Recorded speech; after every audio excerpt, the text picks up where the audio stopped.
Conférence de Youssef Indy à Toulouse le 15 février 2020. Chronique du sionisme, partie 3, questions du public, suite et fin. Pourquoi les juifs orthodoxes ne veulent pas retourner en Palestine ? Sur quel texte fondent-ils leur refus ? Les juifs orthodoxes, quels qu'ils soient, se basent sur le Talmud. Le Talmud est la prolongation de la loi orale dont les détenteurs et les fabricants étaient les pharisiens, héritiers des Lévites, et à la suite de la destruction du second temple en 70 de notre ère, ceux qui ont pris le pouvoir dans la caste sacerdotale, parmi les pharisiens, sadducéens et esséniens, ce sont les pharisiens. Et donc les talmudistes sont les héritiers des pharisiens. Et les orthodoxes aujourd'hui suivent les talmudistes héritiers des pharisiens. Maintenant, la Torah prévenait, dans le Deutéronome, il est écrit que Dieu s'adresse à Moïse et lui dit donc voilà, ton peuple va entrer en terre sainte, mais s'il dégénère, il sera chassé de cette terre. Et d'ailleurs, ad vitam aeternam. Ça, c'est dans la Torah déjà. Et dans le Talmud, la référence, c'est Shir HaShirim Ketubot 111a. Il est écrit les Juifs ne doivent pas retourner en Terre Sainte en un mur. Il leur est interdit de révéler les secrets aux nations et dater les temps messianiques. Voilà. Selon Éric Zemmour, les banlieues françaises seraient devenues des foyers d'islamisme où la charia s'appliquerait. Pourtant, on n'y constate pas beaucoup de mains coupées. Qu'en pensez-vous ? Alors, en fait, ce que dit là Zemmour est en partie vrai, mais il ne dit qu'une partie de la vérité.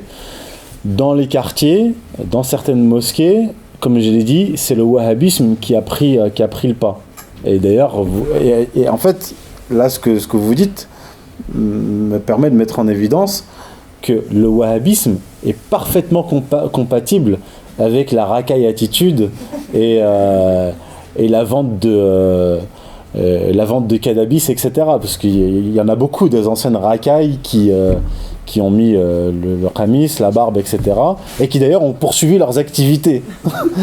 donc quelque part, le wahhabisme est à l'islam ce que le protestantisme est au christianisme. C'est-à-dire que ils ont eux aussi adopté ce qu'avait appelé Roger Garaudy le monothéisme du marché. C'est une doctrine qui est totalement compatible avec le capitalisme et l'éthique du capitalisme, qui est en fait une non-éthique. Tant que vous faites du business, tant que vous faites de l'argent, vous pouvez faire ce que vous voulez. Et on le voit avec les princes saoudiens. C'est alcool, cocaïne, orgie à tout va. Et les mouftis et autres les laissent passer entre les mailles du filet. Par contre, les pauvres, les gens du bas de la société, eux, ils se font couper les mains, fouetter, décapiter. Donc vous avez dans le wahhabisme une notion de peuple élu. Vous voyez ? Il y a un peuple élu dans le wahhabisme, c'est les princes saoudiens, qataris, etc. Et vous avez le bas peuple qui est bon à être fouetté, etc. En Arabie, évidemment, ils se font couper les mains, pas dans le quartier. Non, là je parle de l'Arabie. Hein, je parle de l'Arabie là. Je suis passé des quartiers à l'Arabie. Mais attendez, mais ce que ne dit pas Zemmour, c'est ce que je vous disais tout à l'heure, c'est qu'il y a une alliance entre les dirigeants européens et les pétromonarchies. Pourquoi il va pas au bout ? Pourquoi il va Parce qu'il dit l'islam a pris le pouvoir. Attends, quel islam ? On parle de l'islam wahhabite. Comment l'islam wahhabite est arrivé en France et en Europe ? Qui l'a autorisé ? Et d'ailleurs, Zemmour ne nous parle jamais de l'alliance entre ces islamistes en fait wahhabites et les Israéliens. Il ne nous en parle jamais. Il nous parle du djihadisme, du terrorisme, etc. Mais je veux dire, la première utilité au Proche-Orient du terrorisme, c'est de détruire les ennemis d'Israël. Là aussi, Zemmour silence radio là-dessus. C'est pour ça qu'il ne peut pas accepter de débat avec de véritables contradicteurs. Pourquoi un conflit armé irano-américain serait la fin des États-Unis ? Le calcul est vite fait. Une guerre entre les États-Unis et l'Iran ne signerait pas la fin des États-Unis, mais une guerre entre les États-Unis et l'Iran entraînerait une guerre entre les États-Unis et la Russie, qui sont des alliés. Et une guerre entre les États-Unis et la Russie, c'est la fin des États-Unis en tant qu'empire. La Russie est en capacité de frapper les États-Unis sur son territoire, ce qui n'était pas le cas jusque-là. Les États-Unis n'ont jamais mené de guerre sur leur territoire. Je vous rappelle que les Russes ont des missiles intercontinentaux, et pas seulement des missiles intercontinentaux, qui peuvent porter des 5 à 6 kilotonnes de givre nucléaire. Ils ont des missiles de croisière qui sont inarrêtables. Ils ont développé des armes incroyables qui sortent de l'atmosphère et qui pénètrent à nouveau dans l'atmosphère à des vitesses Mach 5, Mach 10, Mach 20. Vous voyez ? Donc ça serait la fin des États-Unis. Ça coûterait très cher à la Russie, c'est pour ça que la Russie veut absolument éviter une guerre contre l'OTAN, contre les États-Unis. Mais si une guerre devait être déclenchée, si les Russes n'avaient pas le choix, ce serait la fin des États-Unis. Quel est le fondement du Talmud après la destruction du temple en 70 ? Alors, il y a plusieurs choses. Quand vous dites la religion juive n'existe plus à partir de la destruction du Second Temple en 70, en fait, ce n'est plus une religion liée à une terre, liée à un État, liée à un royaume, et c'est d'ailleurs pour ça que le Talmud va devenir ce qu'il est. C'est-à-dire le Talmud, c'est justement la conséquence de la destruction du temple.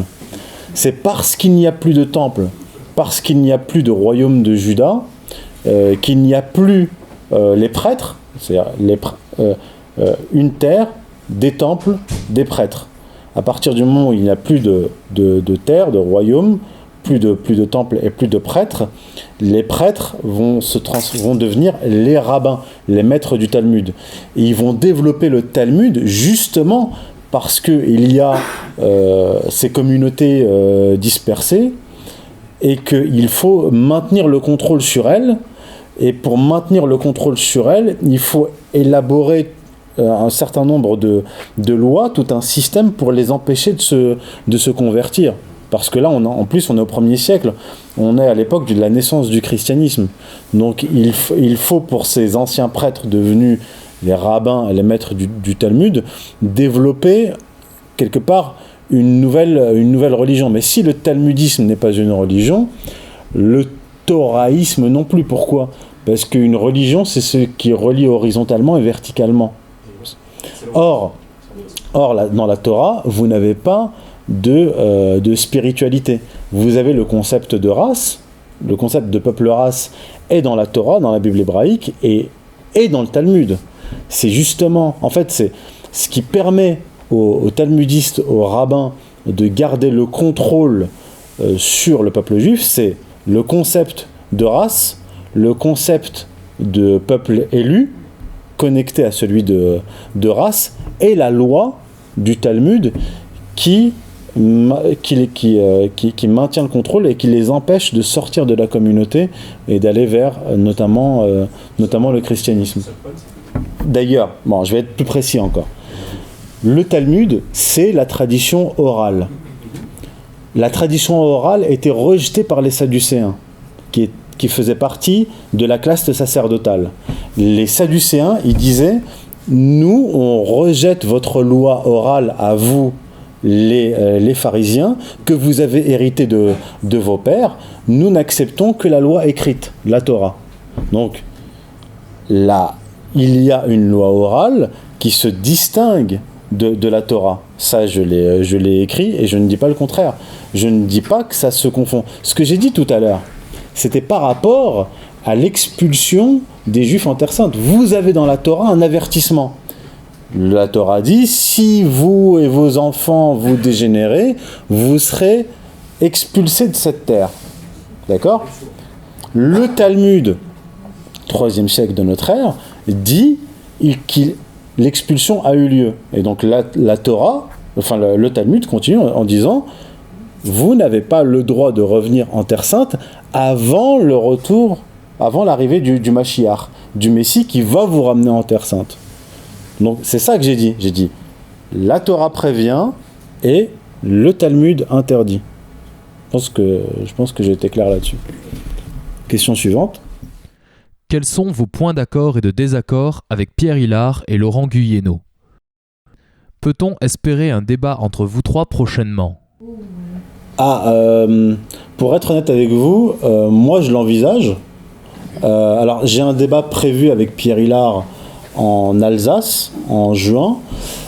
Pour ce qui est de Laurent Guyeno, on nous a proposé plusieurs débats que j'ai acceptés et qu'il a refusés. Voilà. Maintenant, j'ai des désaccords de fond avec Laurent Guyeno qui peuvent être vus en fait par le public comme un débat d'experts incompréhensible. J'ai lu son livre qui s'appelle du yavisme au sionisme et j'ai plusieurs désaccords fondamentaux avec lui là-dessus. En fait, Laurent Guyeno se situe dans la droite ligne de quelqu'un comme Jean Solaire. Jean Solaire ne s'en cachait pas, il était païen.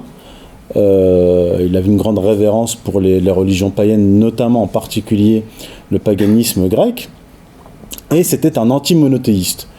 Et ce que je constate en fait en lisant Laurent Guyeno, c'est qu'effectivement, il est anti-monothéiste dans le sens où il développe la thèse, qui existe déjà par ailleurs, que Yahvé est Seth, la divinité de l'Égypte antique. Dans mon livre, donc dans le tome 2, j'aborde cette question-là, non pas en citant Guyeno, mais en citant un spécialiste, un bibliste, qui est Thomas Romer, qui lui-même affirme que Seth, que Yahvé est Seth. Bref. C'est pas le cas, il n'y a pas de confusion entre les deux. Deuxièmement, Laurent Guyeno dit que le catholicisme est une prolongation du yavisme. Il a un chapitre qui s'appelle le Vatican lévitique. Dans lequel il dit que, en fait, le catholicisme est dans la droite ligne du yavisme. Et il voit l'opposition entre catholicisme et orthodoxie comme l'opposition mythique entre Seth et Osiris dans la mythologie égyptienne. Alors, je rejette cela, et dans un article, pas dans son livre, mais dans un article qu'il a écrit par la suite, il affirme que l'islam est aussi un yavisme. L'influence du judaïsme sur les révélations du prophète Mohammed est bien connue. Elle transparaît dans les nombreuses références à Moïse, Abraham, Joseph, David, Jonas et Salomon. Des sourates entières sont consacrées à des légendes bibliques, avec des variations laissant supposer un emprunt à des traditions orales relativement autonomes par rapport au Tanakh juif. Il n'y a là rien de mystérieux, puisque la biographie du prophète insiste sur son espoir de convaincre les Juifs de sa légitimité comme prophète s'inscrivant dans la lignée biblique. Il se rendait dans les lieux de prière des Juifs, adopta leurs interdits, jeûnait les mêmes jours qu'eux, fit orienter initialement la prière vers Jérusalem et épousa une femme juive de la tribu des Banu Nadir. Laurent Guyeno, du yavisme à l'islamisme, article du 20 janvier 2018. Moi, c'est pas du tout ma thèse. Moi, ce que je dis, c'est que Yahvé est une des divinités qu'on retrouve dans l'Ancien Testament. Il y a Yahvé et il y a elle. Je ne vais pas ici entrer dans le détail. Alors que pour Laurent Guyeno, il y a un Dieu qui est Yahvé, le Dieu qu'auraient inventé les Hébreux. Moi, je ne dis pas qu'ils l'ont inventé, mais qu'ils l'ont adopté parce qu'il était adoré par un groupe sémitique qui vivait à la marche de l'Égypte et d'Édom qui s'appelle les Chassous. Ils l'ont adopté. Lui dit ils l'ont inventé, et qu'à l'époque perse, à l'époque perse, ils sont devenus monothéistes, les Israélites. Et là, en fait, il reprend la thèse de Jean Solaire. Moi, je dis non. Ils ne sont pas devenus monothéistes à l'époque perse. Je dis qu'en fait, il y a une tradition polythéiste permanente qu'on va retrouver chez le peuple hébreu, chez les prêtres, dans les temples, avec d'autres divinités comme Asherah, Baal qu'on va retrouver dans les temples, et des polythéistes parmi les rois d'Israël et de Juda. Mais qu'il y a en parallèle de cette tradition polythéiste une tradition monothéiste permanente. Bien sûr chez Moïse, David, Salomon, puis jusqu'à Josias. Mais la tradition monothéiste, quand on analyse précisément la Bible hébraïque et l'histoire des Hébreux, la tradition monothéiste est une tradition minoritaire chez les Hébreux.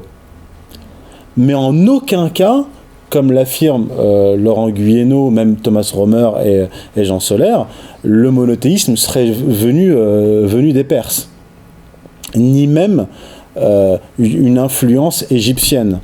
D'ailleurs, les Égyptiens avaient eux aussi deux traditions concurrentes.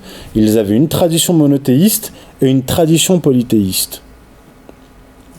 Et ce qu'a fait Akhenaton au XIVe siècle avant Jésus-Christ, c'est qu'il a fait le choix entre deux traditions. Alors on peut se dire, mais comment est-ce que dans un même royaume, dans un même milieu, dans une même culture, on peut avoir deux traditions différentes? C'est parce qu'en fait, dans l'Égypte antique, comme dans le judaïsme par la suite, le concept de vérité n'existe pas. Vous avez deux vérités concurrentes. Et vous choisissez entre les deux vérités. Vous n'avez pas le concept aristotélicien de tiers exclu. Et Laurent Guyeno donc, va reprendre ces thèses-là, donc de Yahvé qui serait 7, du peuple hébreu qui serait devenu monothéiste au contact des Perses, ce qui est faux, et que l'islam serait aussi un yahvisme. Moi je dis non, on a un dieu monothéiste universel dans la Bible hébraïque, une importation d'une autre divinité qui s'appelle Yahvé, qui va remplacer le Dieu universel. Les prophètes, eux, vont venir rétablir ponctuellement le monothéisme, et même jusqu'à Jésus, qui va venir rétablir le monothéisme. Puis l'islam, pareil, qui va revenir au monothéisme. Le monothéisme, c'est quoi? C'est, on croit en un Dieu qui a créé tous les hommes et qui sont égaux au regard de Dieu. Ce concept-là existait chez les Égyptiens. Je rapporte dans mon ouvrage des textes de sagesse qui remontent au 28e siècle avant Jésus-Christ, donc dans les années 2700 avant Jésus-Christ, qui étaient monothéistes. Or, ce qui va se passer avec le yahvisme, c'est que les Hébreux vont adopter une divinité tribale et ils vont l'universaliser. Mais on n'est pas dans un vrai monothéisme. Pourquoi? Parce que ce Dieu, même quand il est devenu universel, parce qu'ils l'ont fusionné avec elle, va préférer un peuple, le peuple hébreu, au-dessus des autres. Donc en fait, on est dans une fusion entre un monothéisme et une conception tribale. Et c'est extrêmement grave et dangereux, parce que dans le monde antique, votre Dieu était votre Dieu tutélaire. Et en tant que Dieu tutélaire, il vous protégeait et il menait des batailles pour vous. Donc quand vous étiez en guerre contre un autre peuple ou une autre tribu, votre Dieu était en guerre virtuelle avec leur Dieu. Vous voyez? Et donc si vous gagnez, eh bien, ils sont vaincus et leur Dieu aussi est vaincu. Et le problème du judaïsme, c'est pour ça que j'appelle ça le paradoxe théologique du judaïsme, c'est que c'est une divinité tribale qui est devenue le Dieu de toute l'humanité, donc les autres peuples sont privés de leur divinité, d'accord, très bien, moi je suis monothéiste, mais le problème, c'est qu'ils gardent un lien privilégié avec un peuple en particulier qui est toujours dans un rapport de guerre aux autres peuples. Donc ils ont un Dieu, un seul Dieu, universel, mais qui ne les soutient que dans une guerre contre les autres peuples. Par conséquent, les Juifs qui veulent sortir de ce problème-là théologique, ils doivent s'extraire de cette conception du judaïsme pour aller vers un monothéisme véritable. C'est la proposition du christianisme et c'est la proposition de l'islam. Donc pour en revenir à Laurent Guyeno, il fait des analyses qui sont justes sur certains points, parce qu'il va reprendre des auteurs érudits, etc.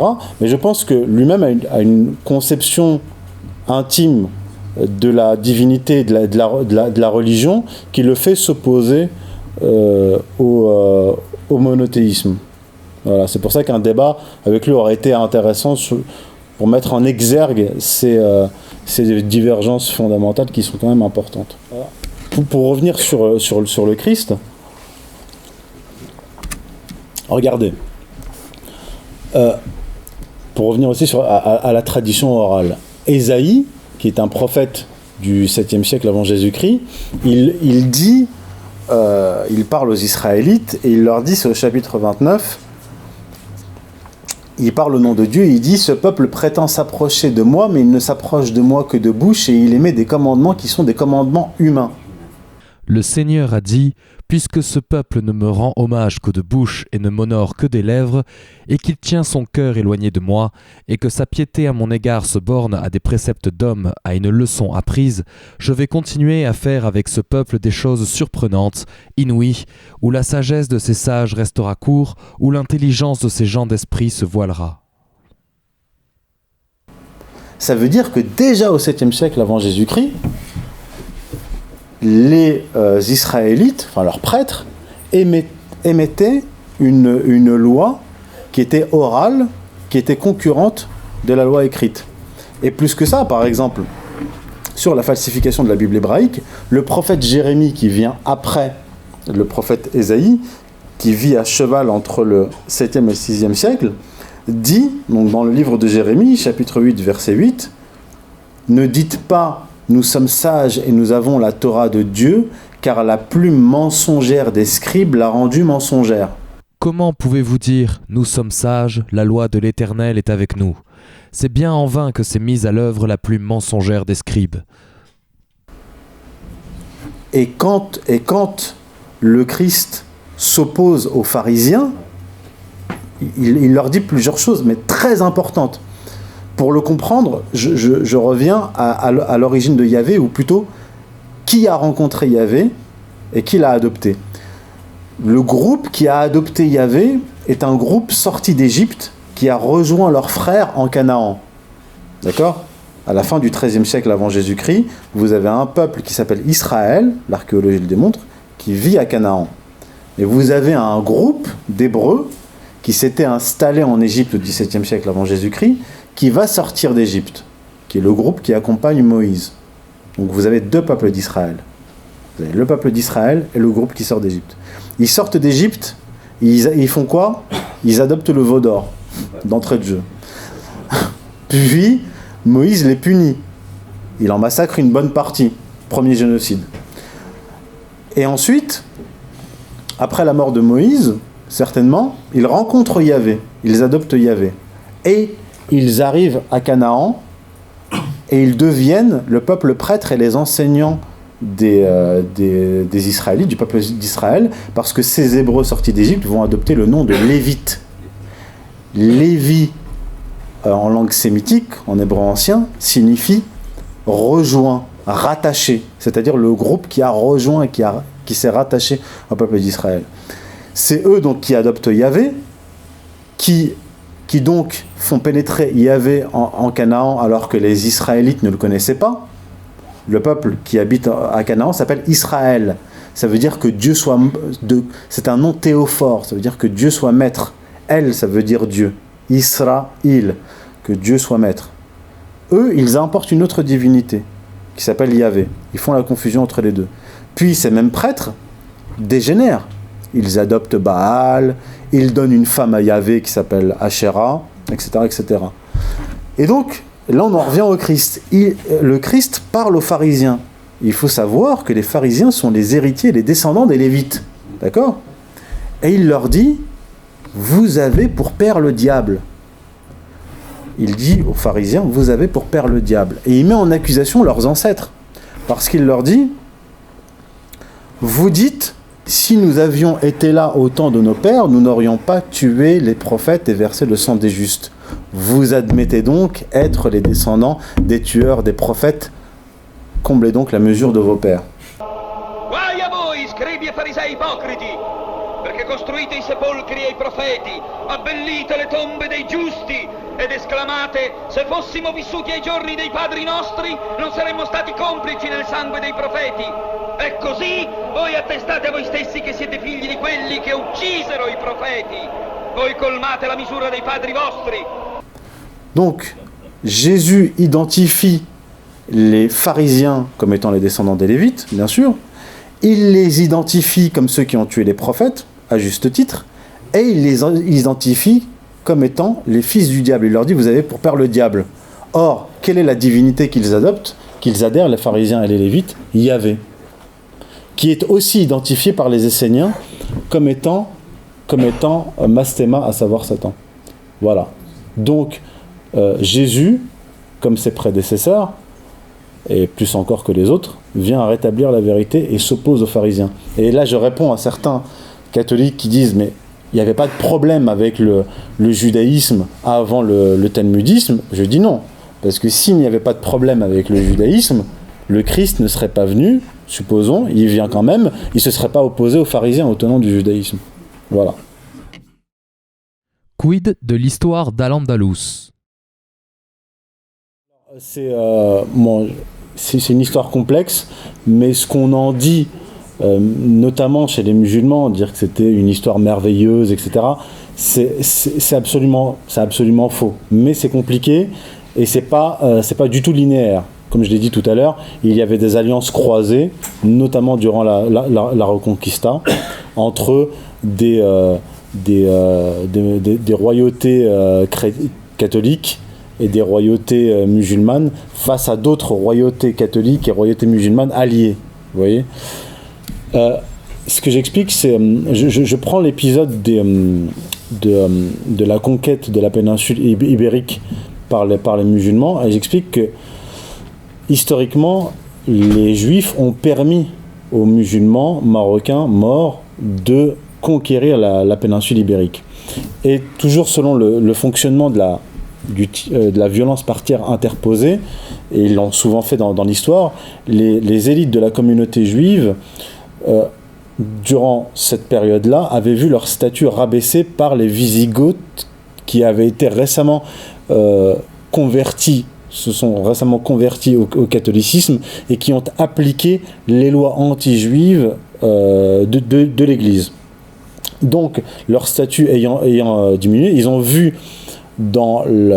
chez les musulmans une opportunité pour écraser ceux qui les écrasaient et récupérer le statut qu'ils avaient eu pendant plusieurs siècles en Espagne. Donc effectivement, les musulmans arrivent, prennent le pouvoir et même les juifs gardent pour eux les cités conquises. À partir de là, il y a une ascension sociale des juifs, donc ils accèdent à des hauts postes dans le fonctionnariat et sur le plan socio-économique, à tel point que vous avez des périodes, notamment au XIe siècle, où le grand savant musulman Ibn Hazm condamne les dirigeants musulmans, il les accuse d'imposer des taxes illégales qui sont récoltées par les juifs. Et il y a même, chose très rare dans le monde musulman, un pogrom contre les juifs, parce que à Grenade, les juifs ont le monopole sur le plan financier, ils contrôlent l'équivalent du ministère des Finances, et suite à une tentative de complot contre l'émir, ça dégénère, le ministre en question se fait tuer, et il y a une révolte du bas peuple et de l'aristocratie contre les juifs, et ça dégénère. Mais durant toute cette période-là, on va avoir le statut des catholiques, des chrétiens, va diminuer parce que ce sont comme des vases communicants.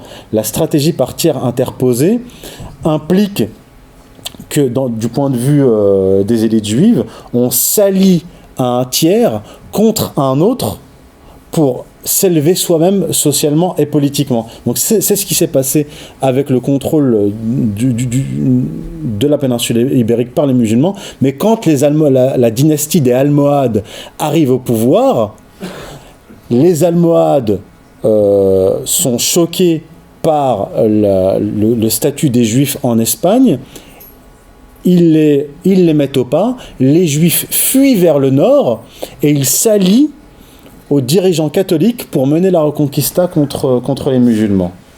Et une fois que la Reconquista est terminée, les catholiques mettent un coup de pied aux fesses aux Juifs pour les virer. Voilà, je termine là-dessus, on est à court. Voilà, merci.